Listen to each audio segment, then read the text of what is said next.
Good day to everyone. This lesson will be dedicated to arrays visualization and separate arrays inversion. Following recommendations of Alex Bogachev, I've added these functions to software ZondRes2D. So it's very typical situation when you have two data sets for one cable in different files, or even more. For example, Venner plus Schlumberger and dipole-dipole array, it's very typical. So as you possibly know, you can open these files together. Sometimes it's very good for inversion to have both of them. It is not time-lapse data, should be separate in time and the same arrays, so as you know.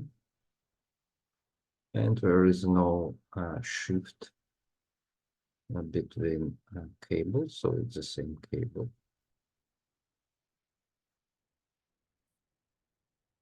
Well, I opened two arrays, dipole-dipole plus Venner Schlumberger. And as you see, pseudo section looks like a mess.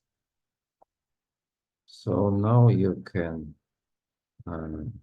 choose active array. For example, dipole-dipole.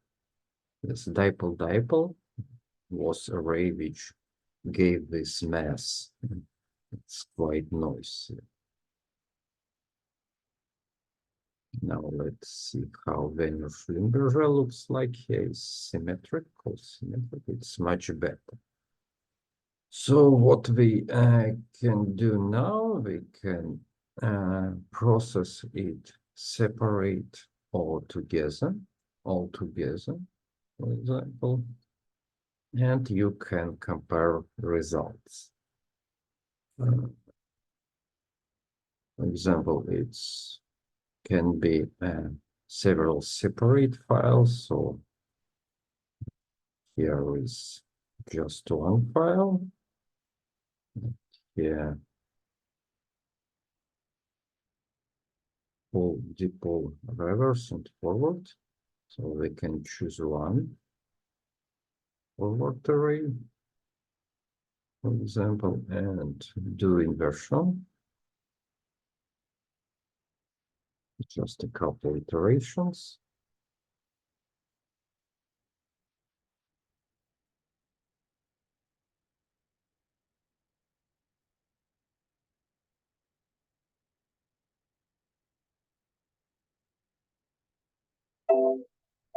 What we did now, we did full inversion for full data set. But we are interested in separate inversion. For this, I should use options invert only visible data. In previous versions, it was only possible when you switch to graphics mode, and only checked graphics will go to inversion. It's kept, this option kept in graphic mode, but it also can visualize both or just selected arrays.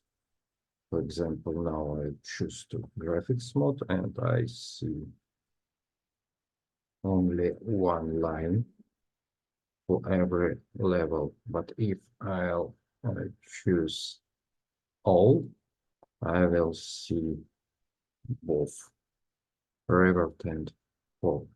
And it will be applied for inversion if these options checked. So now I have full, just for couple iterations. Okay, I clear this model, and now I will choose only for example, forward array, and do inversion again to compare.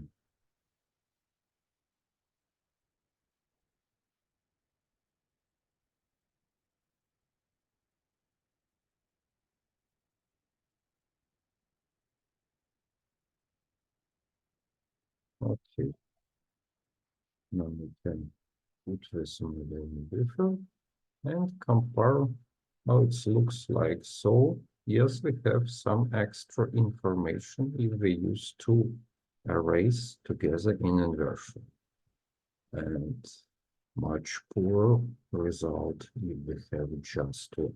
But sometimes it's better to use just one array in some situations. So it's not a recommendation, it's just options.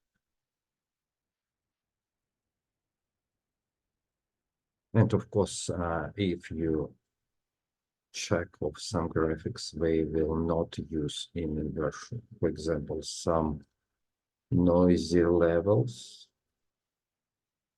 but here is no noisy levels, but for example, dipole data sets, it's very often represented, so you can remove it. Thank you very much for your attention and see you soon.